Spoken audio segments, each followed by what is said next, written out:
So my name is Kaustav Bhattacharya. I'm going to be talking about blockchain. It's a really interesting area that practically every tech website, magazine, news agency in the world is talking about right now. But typically when people talk about blockchain, they're always talking about crypto. They're talking about Bitcoin or Ethereum or any number of the thousands of cryptocurrencies out there. But today I'm here to not really talk to you about cryptocurrency, but about the fundamental structure of blockchain, take the lid off the technology and deep dive into how it actually works from a fundamental level. For me, blockchain is not really a disruptive technology as maybe artificial intelligence and machine learning is. To me, blockchain is more of a foundational technology. It's akin to perhaps what TCP/IP did for the internet in the early days. Blockchain is so early in its journey that for me personally, that's where I see blockchain existing today, as that foundational layer under which, or on top of which, all of the other emergent technologies, solutions will emerge from. So a little bit about myself. I'm the Executive Director of Technology at RGA. We're one of the platinum sponsors here at Vox Days, so thanks to Vox Days for that. If you're tweeting, that's our Twitter hashtag over there, RGA, Jupiter Orbit as me, and our hashtag Vox Blockchain. So if you are tweeting, please use that. If you're interested in RGA and finding out a bit more, that's our website as well. My background is in software engineering. I started my professional life in machine learning and the software engineering space. I've always been involved within the web development, mobile development space, and more recently have got into the blockchain technology area. And hopefully during this talk you'll get an appreciation for the underlying elements of blockchain. Our team here today from RGA is Dan, who's sitting here in the front row with Maz over here in the corner. Wana as well is based here in Bucharest. Dan and Maz are based in London. Bogdan and Pavel are hiding somewhere in the audience over there. And then there's my colleague Eddie. Now, you know, Eddie being a software developer doesn't really like to sort of show pictures of himself online. But I managed to find this picture of Eddie from 2014, and well, there you go. If you see Eddie in the audience, do say hi. So a little bit about RGA, so you've got a bit of context of who we are. So RGA started in 1977, headquartered out of New York. We're about 2,000 people globally across 19 different offices. We're one agency working as an integrated network. So work that we do in London may be sourced from other parts of the network around the world. Bucharest is a special case in the RGA network. Bucharest is our technical development center. It's where we bring all of our dev work from across the network. There's a lot of work from our European offices as well as from Tokyo, New York, and so on. We started in 1977 as a graphics special effects company. For those who may be old enough in the audience, hopefully you may remember the first original Superman movie, or Alien, the movie, and Ghostbusters. So RGA started life producing the special effects for the credits at the beginning of those movies. So if you remember Superman, the big S and Superman flying through in 3D, that technology didn't exist in those days, and Bob Greenberg and his brother set up the company to do that. Fast forward to 2018, we're now a full-service digital agency doing some fantastic work for Fortune 100 companies around the world. Our four key areas that we offer is a venture program. We're one of the most successful and long-running venture programs in the world. That's agency speak for an accelerator. So in London, we're running our second venture program at the moment in the area of Internet of Things, IoT. We also have a very interesting consulting practice. We not only do provide consultancy in a number of different areas of digital, but we also employ the use of rapid prototyping, test and learn, break it as fast as possible, and build it up again. So our consultants work with our technologists very closely to create that kind of mix. Our agency offering is our core. That's where our design, technology, and communications capabilities come in. And then we have a studios capability, which for us is really important. So when we design a solution for a client, and then we make it for them using our agency capabilities, we also have the studio facilities to actually help them market that and put the message out into the world that a new product or a service has launched, and we can do all of that advertising for them. So in essence, what we do breaks down into consultancy, engineering, infrastructure, data, and quality assurance. Here in Bucharest, we've got a really good team of people. This is our tech stack, fairly representative of a lot of the work that we do. A lot of our focus is on the area of React, React Native, React.js, JavaScript in general, with quite a lot of really interesting work going on in the area of augmented reality, Unity 3D. We have a small capability in our London office. If any of you have eaten at McDonald's and you're familiar with Happy Studio, the game for kids, that's built out of the London office for the global rollout of that application. And here are a couple of our clients that we've been working with over the years. And there can't be an RGA deck without an award slide, so the work that we do is recognized globally by organizations like Campaign, Cannes Lions, Forrester, and so on. So, what am I here to talk about? So, here's a rundown of what I'll be covering. So, I'm going to first go into a definition of what is distributed ledger, move on to unpacking blockchain in a bit more detail. And then I think the really interesting part is going to be looking at the tech stack.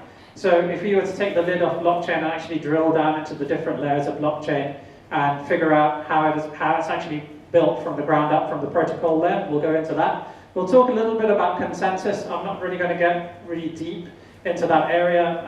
I could seriously stand here talking for the next 5 hours if I did, but I'll hopefully give you a little flavor of where consensus algorithms are today, what some of the challenges are, and how some of those challenges are being resolved.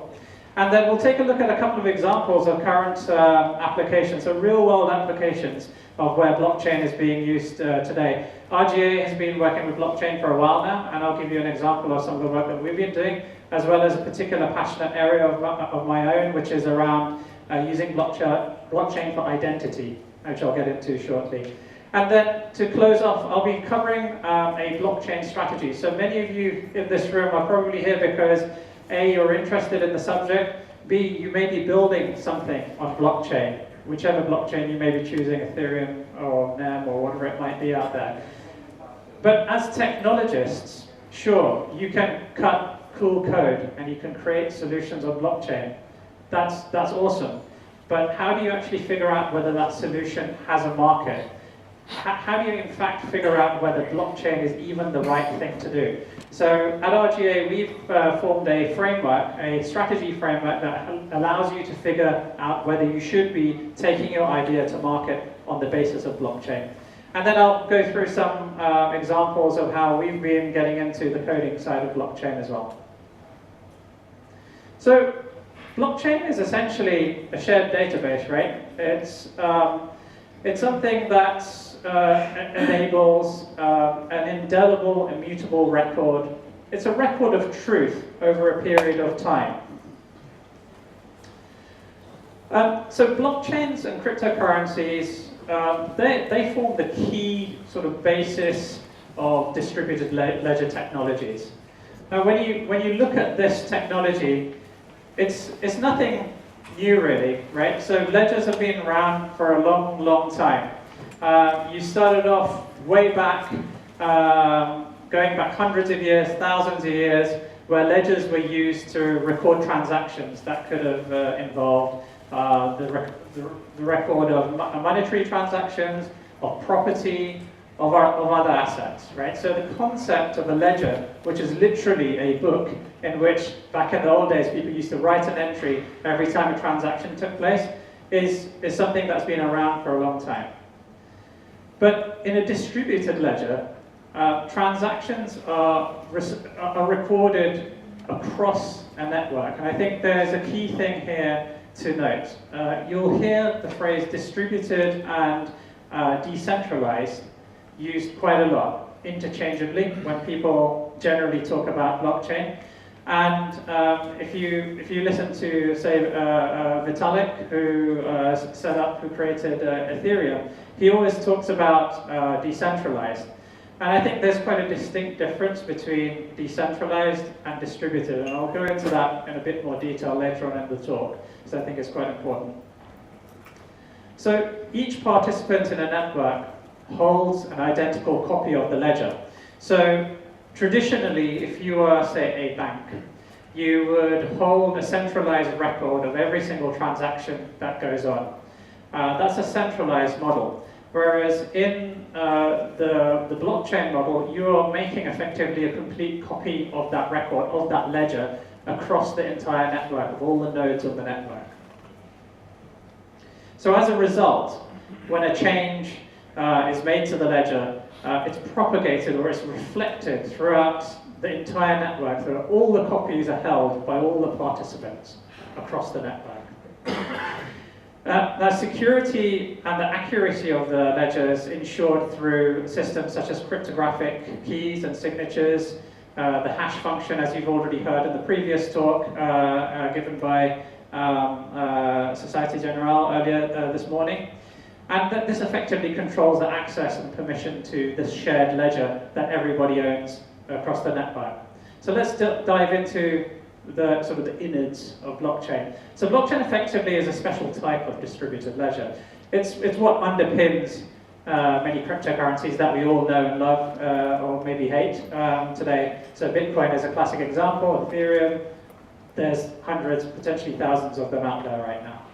So in a blockchain, transactions are organized into blocks. So when the pseudonymous Satoshi Nakamoto came up with the original idea, nowhere in his white paper did he actually mention blockchain. He mentions blocks and chains separately, but the phrase blockchain really started to become popularized much later on after that white paper got released.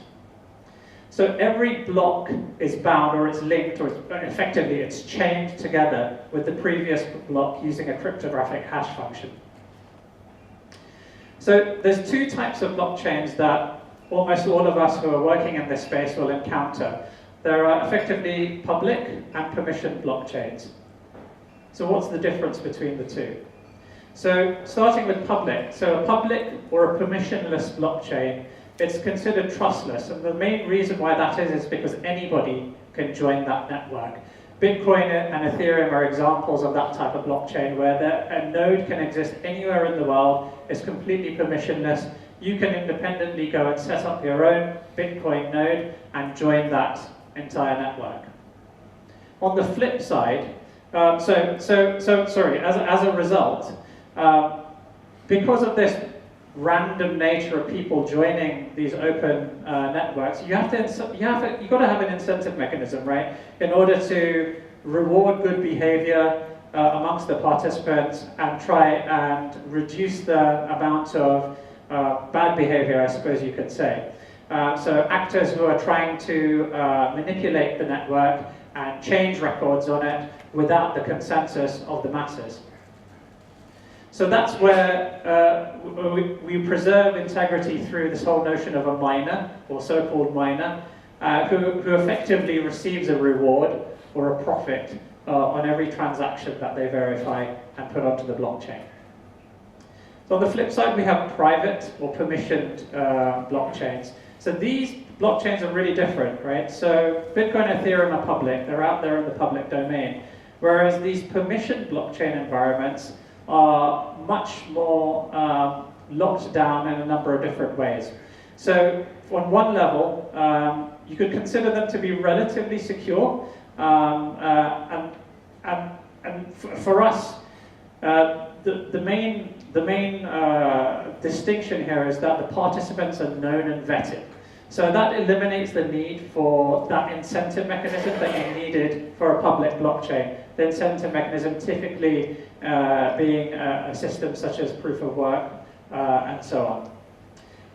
This whole concept of a private permission blockchain was written about quite extensively by Hillman and Roach. It's well worth reading their paper. If you Google that and look it up, it's a really deep insight into the whole area of permission private blockchains. So blockchains can be further broken down into a number of different permission models. I think this is where it starts to really get unpacked and really interesting. So on one level, you've got blockchains where you have a read model. So this permission model effectively includes anyone who can view the transaction. So if you go to any number of the public Bitcoin or crypto monitoring websites that are out there, where you can literally list hundreds or thousands of different blockchains and all of the different transactions that are going through those different blockchains. Those are effectively allowing you read access. As a member of the public, you can read and access that information. Then you have write, so that's all the participants who can create new transactions that fall under the permission model. Now there's a distinction between write and commit here, right? So an entity can create a record that needs to be recorded onto the blockchain, but it's not until it's committed onto the blockchain under the commit permission model that you get an actual entry into the ledger. And again, Hillman and Roach go into that in quite a lot of detail. So if you had to break up and visualize the whole sort of permission model of blockchain, there's a really nice way of representing it here, where on one side you've got open blockchains that are public and permissionless, that open effectively to anyone for reading in most cases, and most of the time for writing as well. And I think in terms of the examples on the right-hand side, these are some of the areas that I'll be going into later on during this talk. Sovereign in particular is a really interesting blockchain that's out there. It's a public blockchain that is focused on public identity, and I'll go into that in a bit more detail. On the closed side, you've got organizations like Hyperledger Fabric and the many different components that are there to enable you to create private and permission blockchains. And NEM as well is a really interesting one. Anybody in the audience heard about NEM? Any hands? Yeah, okay, so NEM is really, really interesting. If you're into the area of actually coding and developing blockchains yourself, it's highly recommended to check them out. They have a very, very powerful consensus algorithm that's very different to proof of work or proof of stake. And I'll talk about that later on. They're also an extremely accessible platform. They have really, really good documentation, but also support as well. And RGA has been working with them for a couple of months now to help them out on a number of different areas. So blockchain as a tech stack. So effectively, when you talk about any blockchain, it's broken down into three different layers. You've got the protocol layer, networking layer, and the application layer. So let's unpack those, starting from the bottom. So the protocol layer. So it's effectively the protocol layer is what makes blockchain possible. It's perhaps the area that has the most focus in the market. I would probably guess 95% of you in this room, if you are coding and creating blockchains, are probably focused on the area of the protocol layer. It's really where the language and the rules exist of blockchain, whether it's whether you're using Solidity to program an Ethereum solution, or Python to come up with a NEM blockchain. The protocol layer is where it's all happening. It also helps the nodes come to consensus, which is a critical part of any blockchain, especially public ones. And I would summarize by saying it's without the protocol layer, you wouldn't have blockchain. It's what makes blockchain possible. So moving on to the network layer, this is where the layer provides access to the protocol. So on one level, you've got all these different entities creating different blockchains around the world. But effectively, you need to be able to then join that blockchain, that network together. And that's what the networking layer provides. It's what runs the nodes that the protocol sits on top of, and it provides immutability. And that's a really important aspect of blockchain. You'll hear this being talked about time and time again. effectively, when you're writing a record to a blockchain, it's there permanently. It can't be changed. It can't be manipulated, theoretically, although there are ways and means around it. You have to be very rich to be able to do it. But it's effectively an immutable record of a transaction that may be taking place.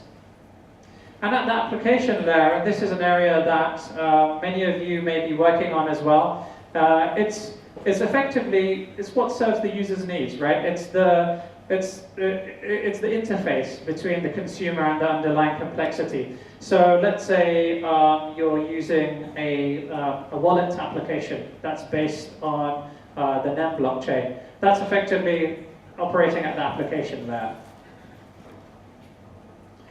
So in terms of the key components of blockchain, there are 5 major components of it. I'm going to focus on consensus primarily.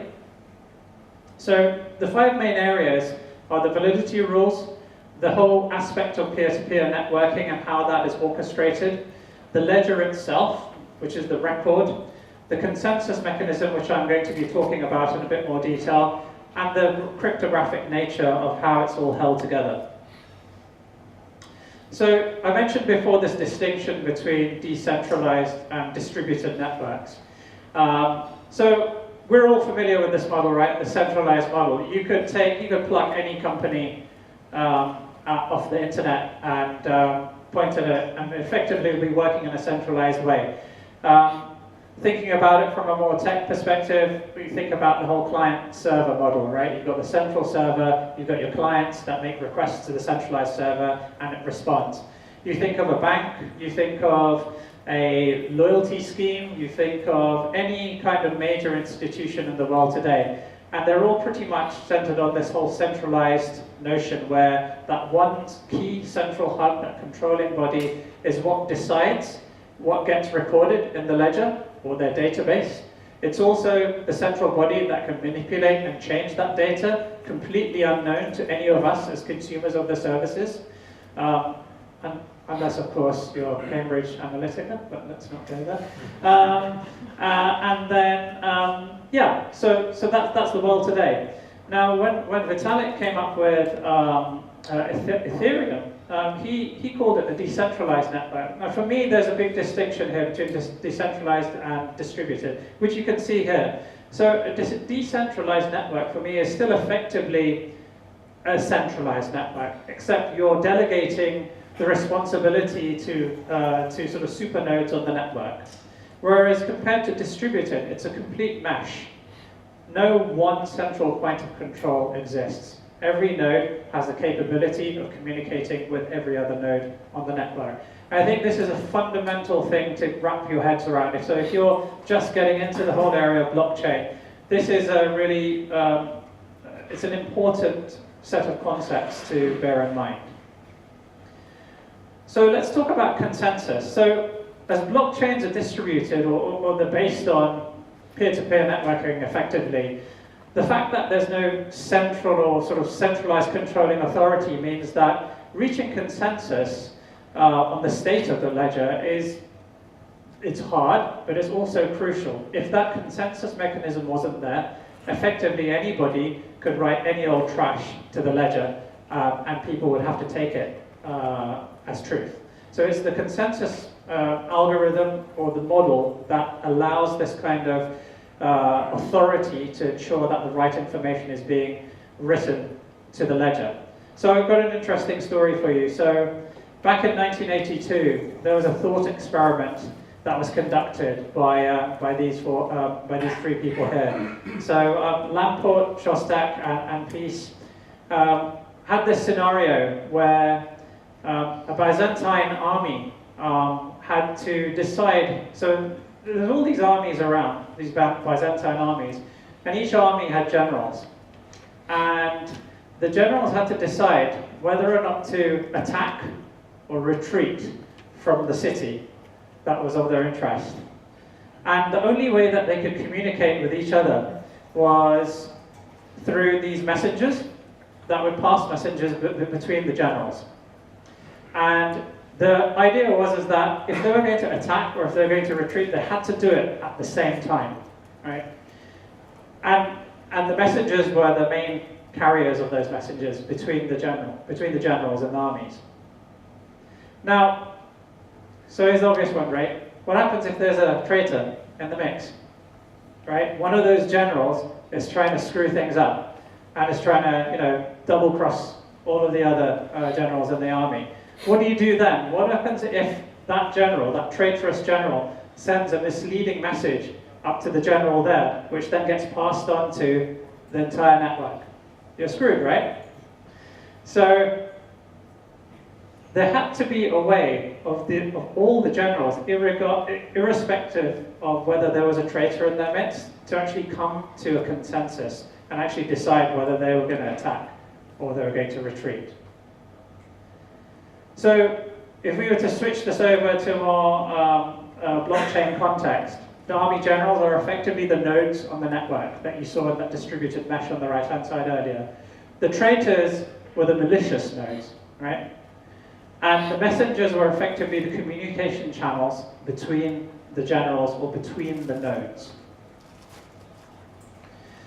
So this problem was eventually solved in 1999, not by Prince, I must say. Sorry, bad joke. It was by two guys, Castro and Liskov. They cracked this problem way, way before Nakamoto came up with his white paper. But, and they called it the practical Byzantine fault tolerance algorithm. Not very sexy, but anyway, that was the first manifestation of a way of coming to consensus. So the first practical implementation of that was in 2009, which hopefully everybody in this room is familiar with, when either a single person or a group of people called Satoshi Nakamoto came up with the white paper and the whole idea behind proof of work, which was the first practical implementation of the practical Byzantine fault tolerance algorithm.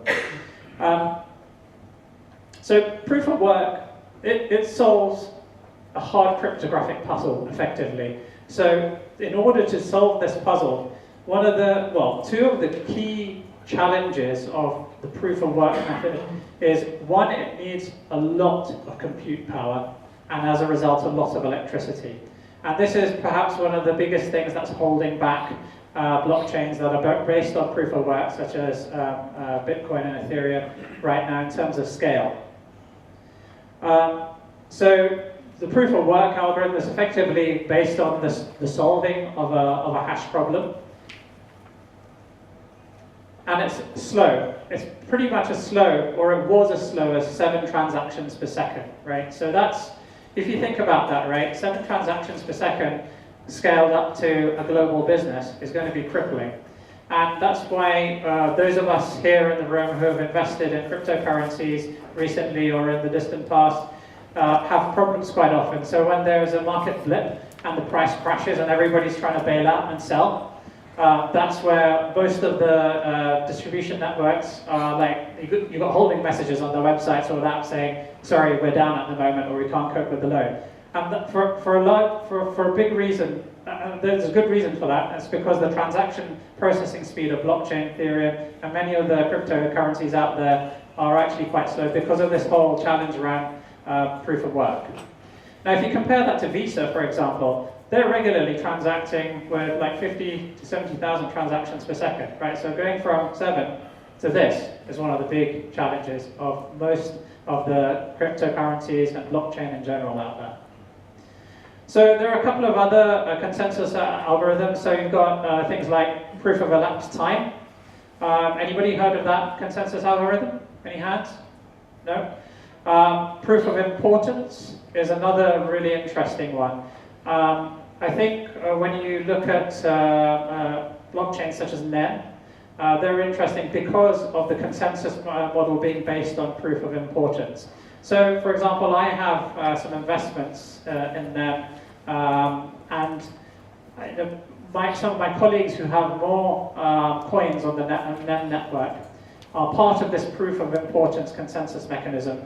You have to buy into a certain minimum level of currency, so 15,000 NEM in order to become a supernode. And the longer you hold on to your minimum purchase of 15,000 coins, the more importance you get on the NEM network. And combined with a number of other factors, the whole proof of importance consensus algorithm works really well, especially within a permissioned private blockchain. So, current applications of blockchain. So, this is where it starts to get interesting. So, one of the first things I want to talk about is Bobcoin. Now, I can guarantee nobody in this room, or probably in the world, apart from about 2,000 people, has heard of Bobcoin. Actually, probably not even those 2,000 people. I'm talking about the guys and girls who work at RGA. So we wanted to really go beyond proof of concepting and theorizing, and people like me standing in front of an audience talking about theory, and actually do something hardcore with a blockchain. So we started with Ethereum because it was fairly accessible for us, and we came up with this notion of Bobcoin. Right. So first of all, who's Bob? So Bob Greenberg is our founder and continues to be our chairman, so we named it after Bob. Thank you, Bob. So we wanted to figure out how can we incentivize employees within RGA to do certain actions. So here are 4 examples. So if as a techie within the company, or as a marketing person, or a producer, whoever it might be, if you have strong opinions, please publish your thought leadership. Now, asking somebody to write a blog or stand up on stage and give a talk like I am, it's not a very easy thing to do. I don't know if any of you guys have tried to convince your colleagues to stand up on stage or write a 20-page blog. It's pretty difficult, right? Not many people like doing that kind of stuff. So how could we incentivize people in doing that? But also, as an agency, we've got this scourge called timesheets, the damn timesheets. We've got to do them every week, otherwise we don't make money. So, I'll admit, I'm probably one of the worst people for doing my timesheets, and I'm probably not the only one. There's people who leave them for days, for weeks, and that's lost revenue for RGA. So again, is there a way of awarding people a coin, a crypto coin called Bobcoin, to incentivize them? And then the environment, right, as kind of the current and future generations, those of us who have children, right, we should care about the world and the environment we live in. And so could we find a way of awarding or incentivizing our employees to use reusable cups, or as opposed to paper cups? In the UK, where I'm from, we use over 2.5 billion paper cups a year in coffee shops and in other corporate places, and less than 1% of them are recycled, most of them go to landfill. So how can we change that behavior? And finally, in terms of health and well-being, we all know we should do exercise, right? But where's the incentive to do it? So we came up with this whole idea of in order to carry out any of these actions, you get incentivized to receive Bobcoin, you'd accrue a certain number of Bobcoin, and then you could exchange them for workplace benefits. So that could be, for example, additional vacation, paid vacation, or it could be additional benefits on the company benefit scheme. And then we wanted to extend that beyond internally within RGA and actually work with our clients, all of the brands that we work with around the world, to actually give them an incentive scheme to bring more work to us. So the more work they bring to us, the more Bobcoin that they can exchange and potentially get a discount up to a certain maximum amount, of course, on that work that we do for them. So that's been a really fantastic internal project to us. We presented this whole idea to the Singapore government a couple of months ago. So the Chief Minister from Singapore came over to our London office as well as our Singapore office to take a look at what we did. And we took the lid off, we showed him the code. Not sure he maybe understood much of it, but he got an idea, so I was pretty impressed. The other area, which is a big passion area of mine, is the whole area of identity. So I don't know if you know, but there's about 1.1 billion people alive today on this planet who officially don't have a recognized identity. So these are people who, they can't access banking, they can't access public services, they can't access private services, because they literally don't have an identity, right? They only deal in hard cash, and they haven't built up a risk profile of themselves anywhere.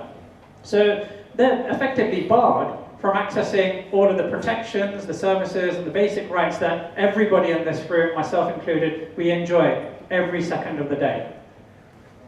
So there's a number of organizations out there that are really trying to address the whole area of identity, the crisis around identity for the underserved and the underbanked.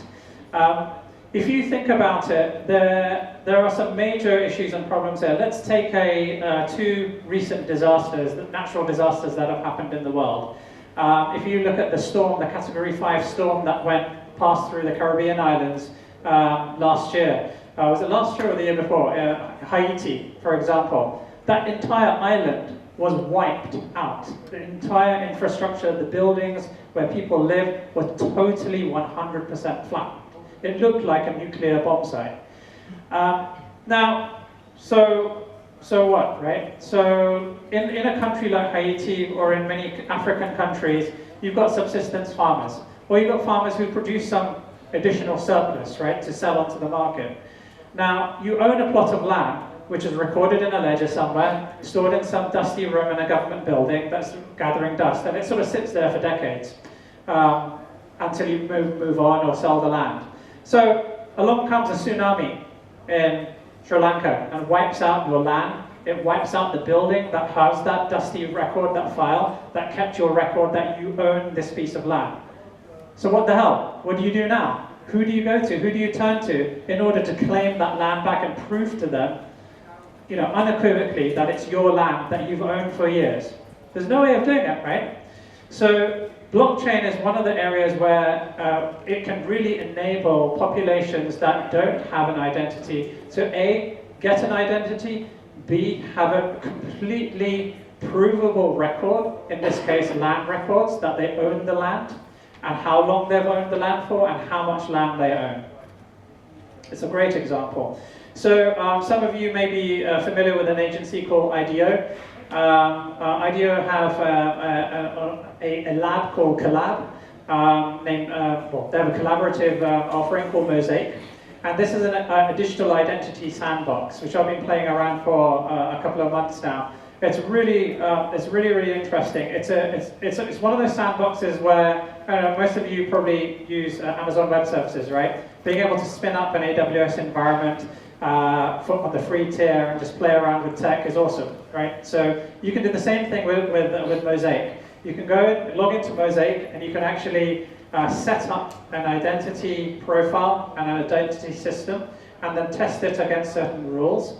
So for example, if you wanted to create an identity system for those farmers and put certain constraints and rules as to how the identity can be used, by whom, and what situations, and what for, Mosaic is a platform where you can model that identity and actually test it out in real life.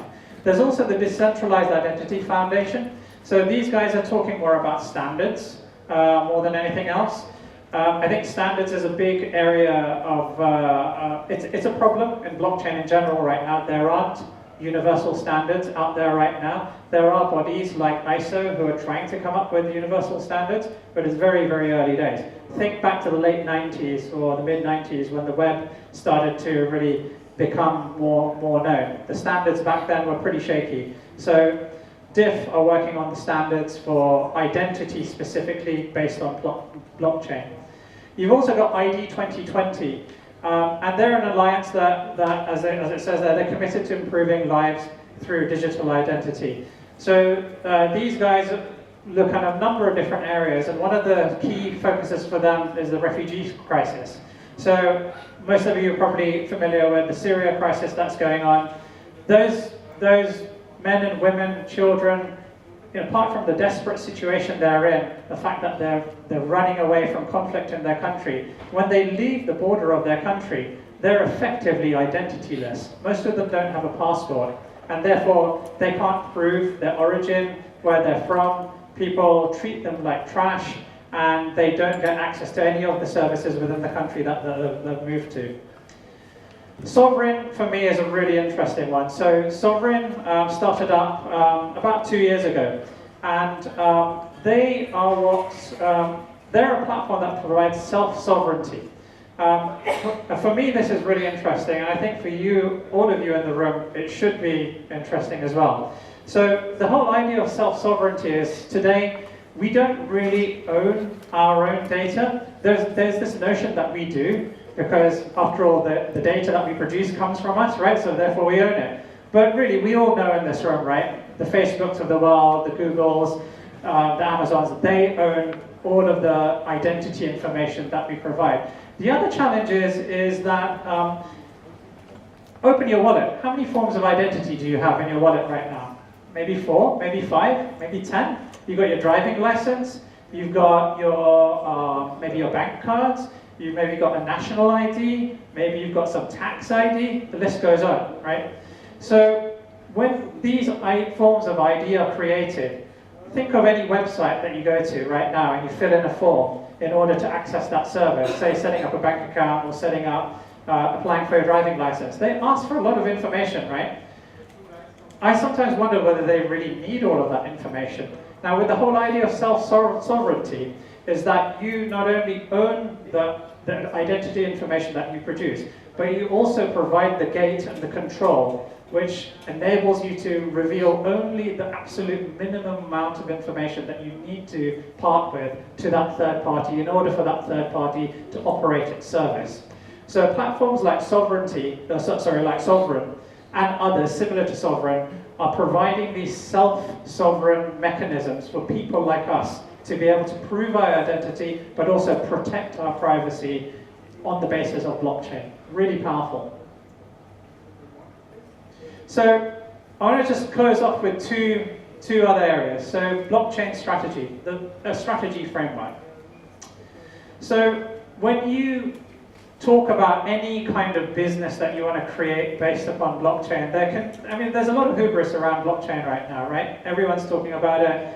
Everyone in this room is probably developing on it and trying to create something out of blockchain. But as geeks, we kind of need to figure out whether our idea is going to fly as a viable business proposition that's going to grow through the months and the years and provide us, yourself, and others that you employ with an income. Ultimately, a business that doesn't fail. So how can you do that? What's the strategy framework that you can use to come up with a solid business? So there's a number of key criteria that at RGA we've come up with that can help you as a developer, as a coder working in blockchain, actually figure out whether your business is going to fly or not. So if you're going to answer yes to any of these questions, then you go further down this criteria list to start unpacking it.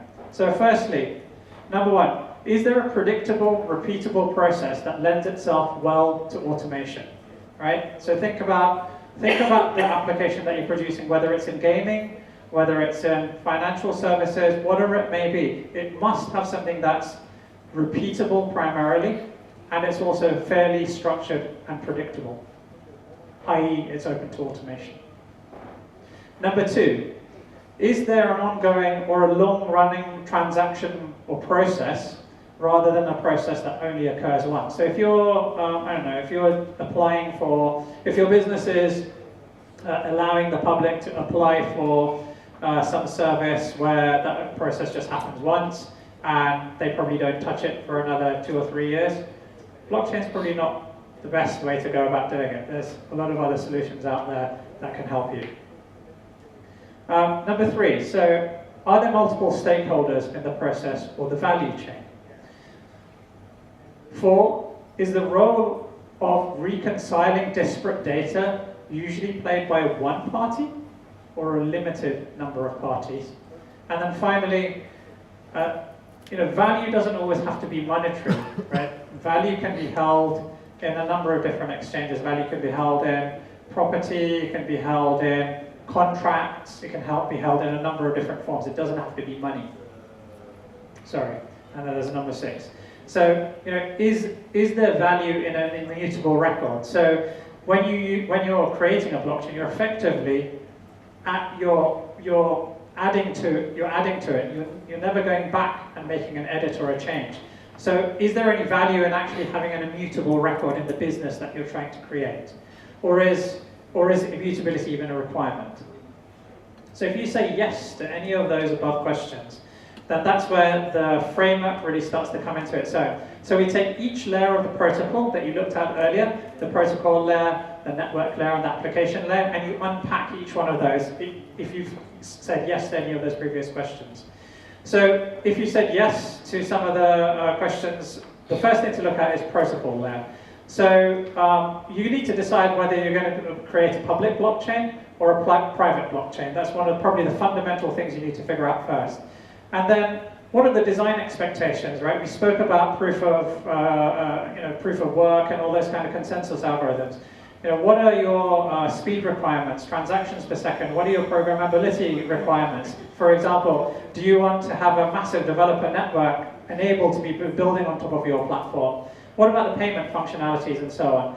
And then, do you have developer resources available, right? If you're doing something esoteric on a weird blockchain like, I don't know, well, NEM is not so weird anymore, but it was in the early days. But if you're used to using Solidity for the last 2 years doing Ethereum blockchains, and you're switching to something else, can the labor market support it? From the network layer perspective, who needs to run that node? Who needs read access? Who needs write access? Who can commit to it? What are the technology integrations that you need? So let's say you're setting up some kind of identity platform. Maybe you need to integrate with a CRM platform. Maybe you need to integrate with a payment provider. There could be many different integration points you need to consider. And then, what are the data storage requirements regarding the archiving regulations within countries? So because of its distributed nature, public blockchains can run into a massive problem when it comes to regulation. If you look at the Bitcoin blockchain, there are nodes in practically every country in the world. Ethereum, probably even better example of that. You're probably all familiar with GDPR, the General Data Protection Regulation. When GDPR kicks in May this year, I think it's going to pose quite an interesting challenge for a lot of blockchain solutions. Because effectively you're distributing people's private data, PII, across the globe. Now there's solutions in dealing with that. You can hold PII off-chain, in a side chain, for example, or completely off-chain. And then obfuscate that information through creating tokens so that the data that you're holding, the PII that you're holding in different jurisdictions is anonymized. But that adds complexity. That adds to the slowness of the network, and it's difficult to handle. So that's going to be a big, huge area for any business setting up a blockchain to consider really, really carefully. And then finally, from the application layer is, who's going to use the application? What are the implications of the user experience? One of the things I hated about any application that was built on blockchain about 2 years ago was it was a complete nightmare to figure out how to use. You had these hash addresses where you had to send coins to, or it was just complex. Just setting up was complex. So when you look at modern blockchain-based systems, so for example in London there's a business called Kolu. Kolu help communities, local communities, create their own currencies in order to support local economies. And when you download, I recommend you all check it out, it's COLU. You can use it anywhere in the world, but right now the use case is quite sort of restricted to London right now, but they're also expanding out to other countries internationally at the moment. But when you look at the user experience of Kolu, it's really, really good. They've thought about the lowest common denominator, the average person on the street who doesn't give a shit about blockchain, who doesn't care about how it works and doesn't want to deal with its complexity, and they've put all of that underground, and they've created a user experience that we all love in applications like Uber or Taxify or Facebook or Airbnb, whatever it might be. So think about that application interface really closely. And then finally, you've got to kind of think about the behavioral change that you want to bring about. If people have been used to doing things in a certain way for years and years, how are you disrupting that flow that they've been used to, that kind of memory muscle, that autopilot that people go into? So that's a really important piece to think about. So I want to close off by talking about coding and decentralized applications. This is something a couple of us here at RGA have been doing for a couple of months now. It's really interesting. So crypto zombies is pretty awesome. Who's heard of crypto zombies? Anyone? Yeah? Cool. I know there's another person in the audience called Eddie who's heard of it for sure. So Crypto Zombies, it's a free interactive code school. It teaches you how to build games in Ethereum. It's probably not the first thing you'd think of, right, to use Ethereum or blockchain for. But if you think about it, if you take games like MMOs like EVE Online, the multiplayer space game, or any of those multiplayer games. EVE, for example, has an entire economy that exists within the world of EVE. You're exchanging real-world fiat, and you're converting it into currency within the EVE universe, and you're literally spending your hard cash that you get in your salaries every day. Now, the application of cryptocurrency within that space, or blockchain more generally, is really, really interesting. And Crypto Zombies helps you actually get through that thinking and actually use Solidity, which is the programming language for Ethereum, and build applications. It's a step-by-step process, lesson by lesson. It's really, really easy to get your head around. You don't need to know anything at all about Solidity or about Ethereum or blockchain in general. It takes you right from the beginning all the way through to advanced levels. I created my first game on Crypto Zombies about 5 or 6 months ago, and it took me about 4 days to get my head around it, and it's pretty awesome. So if you want something that's interesting and engaging to actually apply blockchain to, try and create a game on a blockchain. It's pretty awesome. NEM I mentioned before. So I suppose I'm slightly biased. We've been working with NEM for a couple of months. We don't own any shares in NEM, although I have a few NEM that I've bought. I think a few of us at RGA have a few NEM. But jokes aside, I think NEM is really interesting. So NEM market themselves as smart asset blockchain. So they're a permissioned private blockchain platform. So for me, if you're looking through their website, there's a lot of information there. And if I had to pull out 4 key things that really stand out for me when it comes to NEM is the efficient consensus algorithm. So they use this thing called proof of importance, the supernode notion, to really pump up the volume of transactions per second that you can pass through NEM, up to currently in the hundreds and soon to be within the thousands. They've got strong security, so multi-sig, for example. And they've got a really, really active developer network. So if you're on Telegram, find the NEM group, join it, and just chat. There's people from all over the world on Telegram developing and talking about NEM. And in fact, their website's awesome. It's got some really good documentation. But I always find myself turning to the Telegram channel and just chatting in there. It's just far more immediate. There's literally you post a question, and about 50 people answer within 30 seconds with your answer, and it's amazing. And then finally, you can develop on NEM using a number of different of your favorite languages, whether it be Node, Ruby, Python, Java, etc. So it's pretty open. So in conclusion, for me, the 4 key benefits of blockchain are its ability to create trust in a trustless environment, in a world where you need to create assurance. Its security mechanisms for value transfer are pretty obvious.